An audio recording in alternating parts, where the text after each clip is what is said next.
Agora para fechar aqui com chave de ouro, o tradicional comentário de Marco Longaray nesta última sexta-feira de 2023. Bom dia, Marco. Bom dia, Eduardo Costa. Uma satisfação estar contigo aqui nesta reta final do ano de 2023. E que bom que eu ao chegar aqui na antessala do estúdio, estavam aqui as pessoas, setor cultural, secretário, enfim, Conselho Municipal falando sobre a lei Paulo Gustavo, né? Distribuição de recursos aí, que é um fundo bilionário que havia, né? E com a crise que esse setor de eventos, enfim, todo o setor cultural aí, artistas, atuadores, enfim, organizadores, sofreram com a questão com o impacto da pandemia. Então, que bom que às vezes, né, chega essas épocas assim, as pessoas já querem viajar na quinta-feira, às vezes tem um dia de folga, tem um dia já trabalhado a mais, e que bom que aqui o programa hoje nós já estamos invadindo outros espaços. Eu vou tentar ser breve, num primeiro momento falar sobre um assunto muito polêmico, e que é esse aumento absurdo que a Agência Nacional de Transportes Terrestres, a ANTT, é uma agência independente, não é lá, um órgão, e que concedeu um aumento de quase 30% aí no reajuste do pedágio aqui, principalmente quem se dirige mais ao sul da nossa região, que tem uma praça aqui no município do Cristal.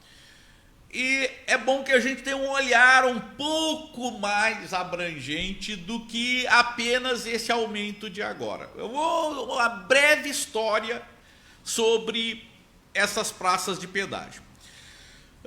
O governo federal, lá no período do Fernando Henrique, havia repassado, vejam bem o que eu vou dizer como cidadão maracutaia.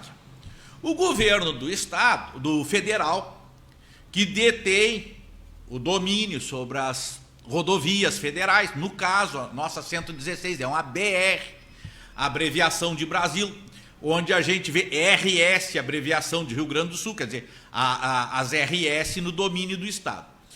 Então, o governo federal havia passado para a administração dos estados. O governador Antônio Brito, à época do PMDB, concede um pedágio, consegue o pedágio em estradas do Rio Grande do Sul, no caso a BR-116, mais específico, por 15 anos, com um preço já alto. O governador, no ano de 1998, e o governador Antônio Brito não se reelege, assume o governador Olívio Dutra. E o governador Olívio Dutra suspende de forma unilateral esse pedágio. O que acontece? A União acaba retomando as rodovias federais e esse contrato ali, voltando atrás, essa licitação, vê que essa licitação já tinha um jabuti grande aí. A licitação, Eduardo e os que me acompanham, não era pelo menor preço das praças de pedágio. A licitação tinha um jogo lá que era quem assumisse mais quilometragem, quem assumisse mais extensões. Então não bastava oferecer o menor preço para ser o ganhador para explorar as praças de pedágio no tempo do Brito. Bom, entra o governador Olívio, suspende unilateralmente, e aí o que acontece? O governo federal retoma as rodovias. E o ministro do transporte era o Eliseu Padilha, do PMDB também, então no governo Fernando Henrique, retoma retoma as rodovias para sua administração e, além desse contrato que era de 15 anos, que ia de 1998 a 2013, o governo dá um presente, uma mamata para a Ecosul, que foi estender por mais 13 anos. Então, ali em 2000, esse que já tinha rodado 2 anos, a título de compensação, o governo concede, tinha 13 anos ainda para vencer o contrato, uma vez que o governo retomou a rodovia, embora o contrato fosse a nível estadual. E aí o governo consegue 26 anos para a Ecosul. A Ecosul, há coisa de um ano atrás, nós que participamos de um grupo aqui juntos pela duplicação, que envolve pessoas desde Rio Grande, porque eles têm muito interesse na duplicação da BR-116 entre Guaíba e Pelotas, todo o transporte que se dirige para o porto de Rio Grande e mesmo outros de passageiros, enfim, a passeio. A duplicação da 116 vai trazer benefícios significativos para a região ali, a cidade de Rio Grande. Então nós nesse grupo, já há coisa de um ano, um pouco mais, a Ecosul tinha se disposto, veja bem, a partir da instalação de mais algumas praças de pedágio aqui, baixar o pedágio de carro de passeio, por exemplo, para 7,50, está indo agora para quase 20, baixar os pedágios para 7,50 por praça, terminar a duplicação da BR-116 e ainda executar obras na duplicação da 290. Imagina o quanto este ganho não deve ser assim, na casa de centenas de milhões, talvez na casa do bilhão para a Ecosul. Se eles se propunham terminar as obras da 116 e só nesses 2 anos agora o governo Lula está colocando mais de 500 milhões e realizar obras ainda na 290 e diminuir o preço dos pedágios, imagina o quanto essa empresa não está ganhando. Bom, isso é uma breve história sobre uma palavra que eu usava muito na Câmara, sobre esse imbróglio aí. E eu espero que seja na justiça, nos meios que foram disponíveis, que este reajuste, que não há dúvida que é abusivo, né? Esse reajuste tem cheiro de enxofre aí, né? Esse reajuste da Agência Nacional de Transporte Terrestre está concedendo para a Ecosul. De outra banda aqui, eu não havia falado na sexta passada, o presidente Antônio Altair Puchnerati, popular Neco, aí, que está encerrando seu mandato na presidência da Câmara, fez uma atividade há poucos dias agora, de reinauguração, revitalização do memorial dos presidentes da Câmara. E aí tem pessoas que... mas isso foi feito há 30 anos, 35 anos atrás. O memorial... Mas, claro. E o que fez ali o presidente, a sua assessoria? Convidou os familiares daqueles que já não estão mais aqui, convidou os ex-presidentes, e fez essa atividade de revitalização, de uma nova apresentação com os quadros dos ex-presidentes. Eu não tenho nenhuma vaidade, mas quero elogiar essa iniciativa como ex-presidente, porque de quando em quando, digamos, não adianta querer fazer a cada 2, 3 anos, né? Mas a cada 10, 15 anos, a Câmara de Vereadores, que tem um processo, ali no regimento interno estabelece que o período da gestão é de 1 ano, tu não pode ser reeleito em período imediato, não tem reeleição, ou melhor, não há reeleição. Então você pode ser presidente no último ano de uma legislatura, porque Aí é uma legislatura, não é? 4 anos. E tu pode até ser presidente na sequência, mas tu está sendo presidente no primeiro ano da outra legislatura. Dentro da legislatura, uma mesma pessoa pode ser presidente no primeiro e no terceiro ano, ou no segundo e no quarto. A recondução imediata na mesma legislatura é vedada. Então, muitas pessoas são presidentes. Enfim, o reconhecimento ali desse momento ali que as pessoas tiveram à frente da presidência. Tive a oportunidade de conhecer também nesse evento familiares e me reencontrar com ex-presidentes e presidentas muito queridas. Então, faço esse registro aqui. Para ir aqui num andar de encaminhamento, falar sobre um pouco do que aconteceu nesse nosso país este ano, principalmente mais nos aspectos econômicos. Assim, o ministro Haddad assume o Ministério da Fazenda, assim, lá no início do ano, sobre muitas dúvidas, mas assim, sobre praticamente um descrédito do setor econômico. Tinha assim, como é dinâmica a política e como as coisas mudam. Tinha gente que esquecia até do doutorado, enfim, do Haddad na área econômica, e falava mais que ele era professor, e tudo isso se dissipou. O Haddad foi extremamente habilidoso no diálogo. A economia que todas as agências aí colocavam como crescimento do Brasil 0,8%, 1%.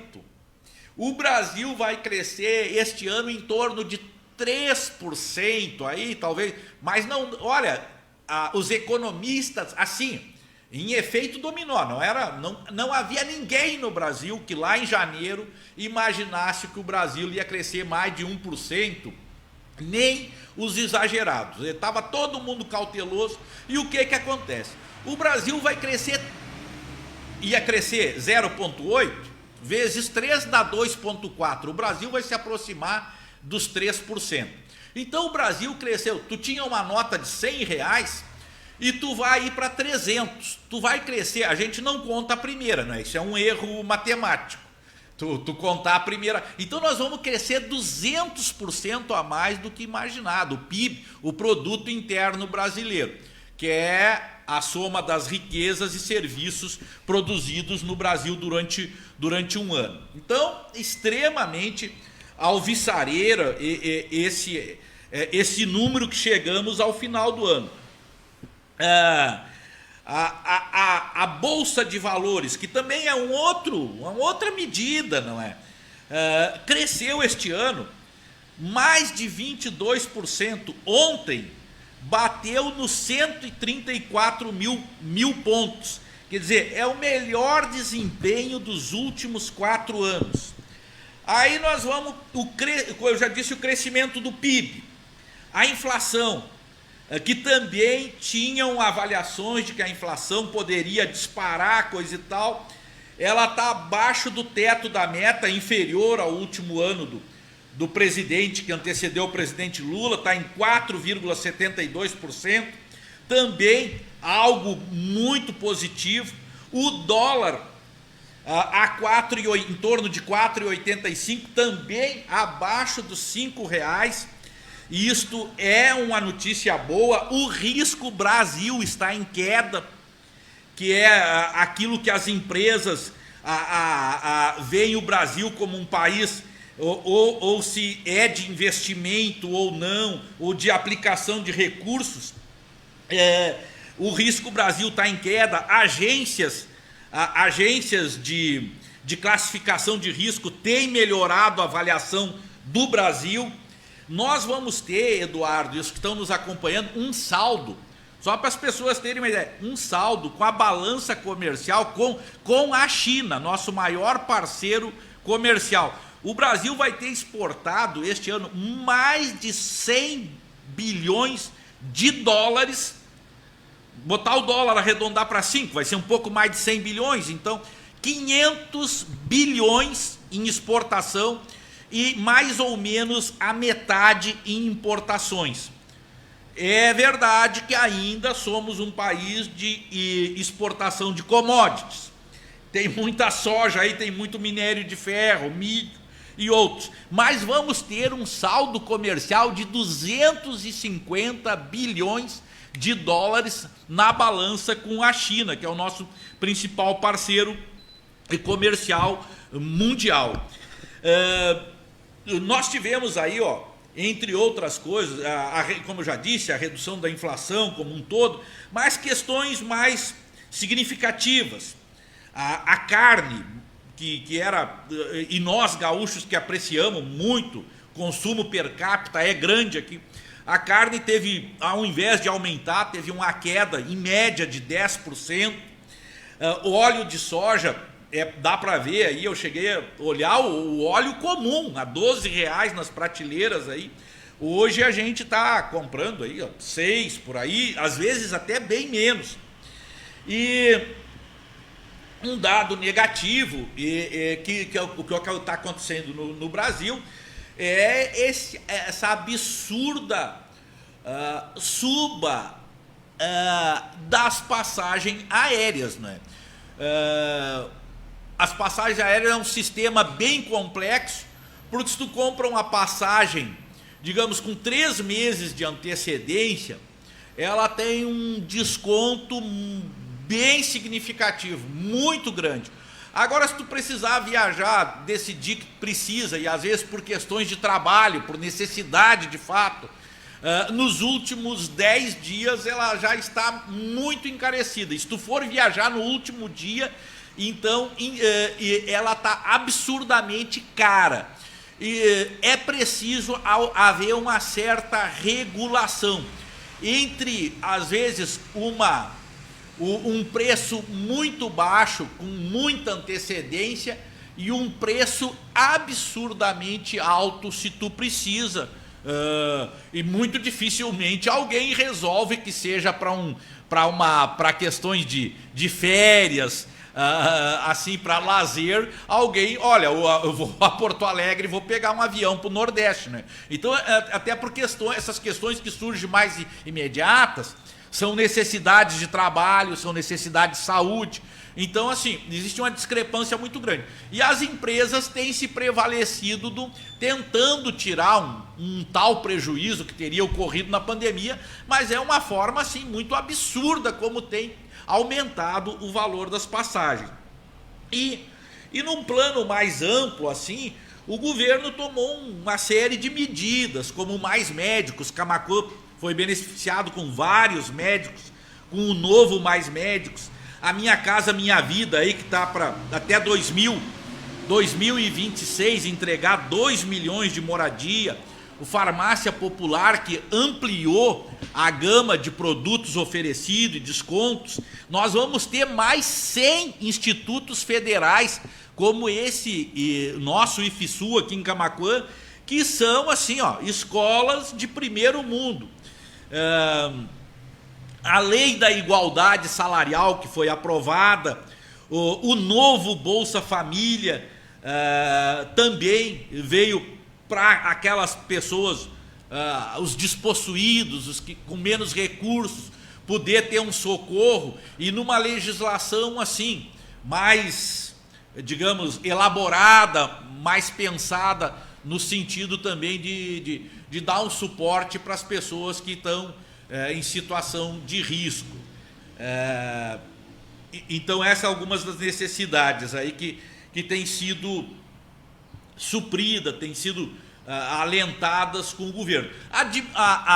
Por outro lado, o aumento do número de pessoas com empregabilidade, o aumento da renda, um aumento real no salário mínimo, tem permitido, assim, uma expectativa de que possa ser construída também a aprovação, mas lá no Congresso, mas não vai ter grandes impactos ainda no governo Lula, que é a nova legislação tributária, não é? Então, essa legislação, basicamente, ela não vai ter incidência no governo Lula.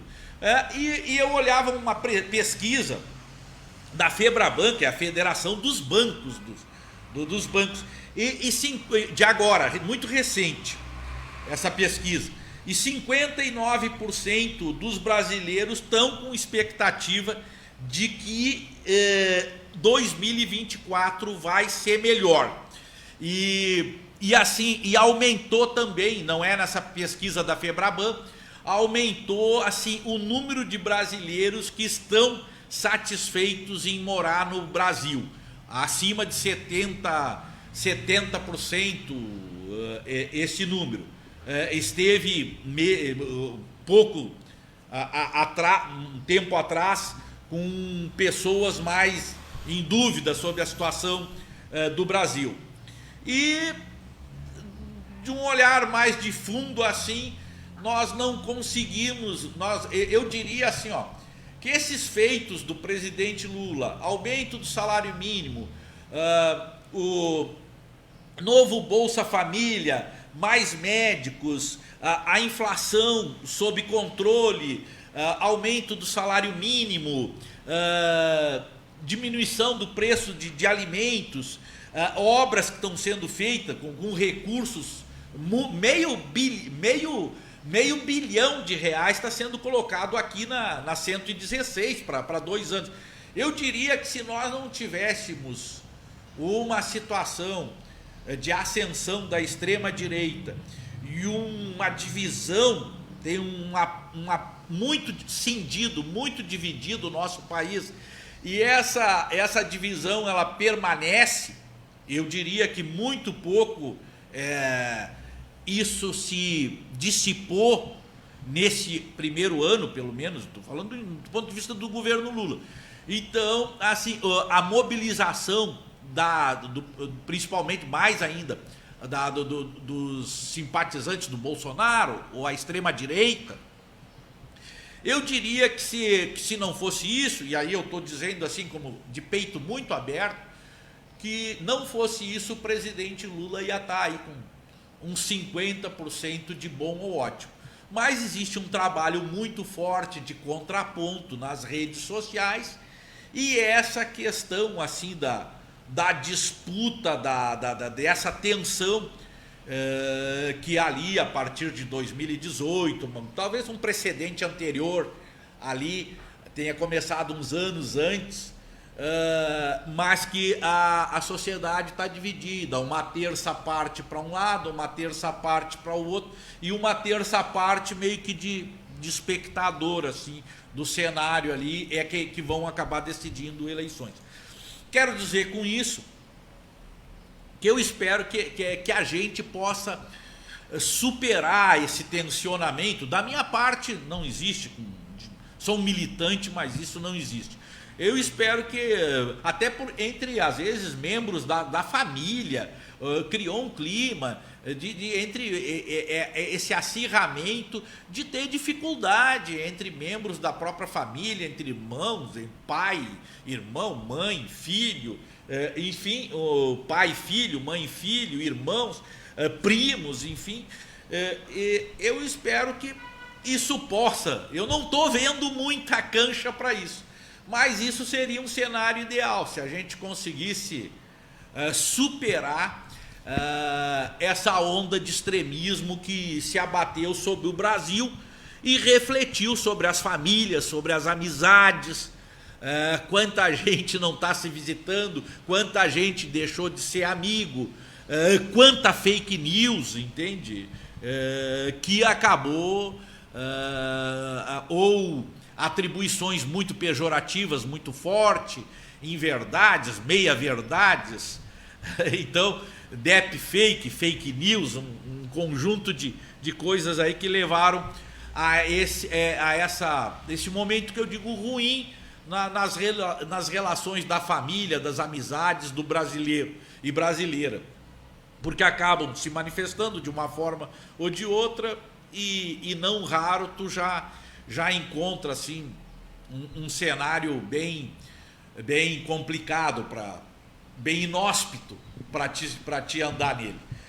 Mas o que eu desejo, então, para encerrar minha fala aqui, é que tenham um abençoado final de ano, que possam, principalmente, estar com saúde. Já diz o ditado que, tendo saúde, o resto a gente corre atrás, o resto resolve.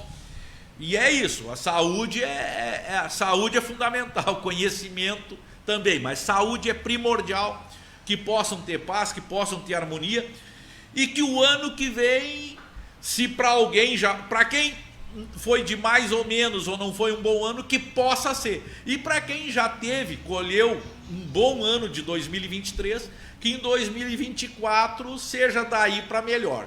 É o desejo sincero que eu faço aqui e transmito um abraço fraterno para você que está acompanhando a programação aqui do Bom Dia no Clique Camaquã nessa sexta-feira. E para ti, Eduardo Costa, e a tua família, teus familiares, família e familiares, e toda a equipe do Clique aqui, com quem eu tenho, independente dos pensamentos que são expostos aqui, eu te considero muito republicano. Eu venho aqui, exponho um ponto de vista que é parte já diz partido, eu represento um partido, eu tenho uma visão de sociedade, e eu quero agradecer essa maneira republicana também, que tu coloca esse espaço aqui para que eu possa opinar sobre a ótica que eu enxergo a sociedade. Muito obrigado mesmo. Não, e estaremos juntos em 2024, né? Toda sexta-feira. Valeu, obrigado pela contribuição aí ao longo desse 2023.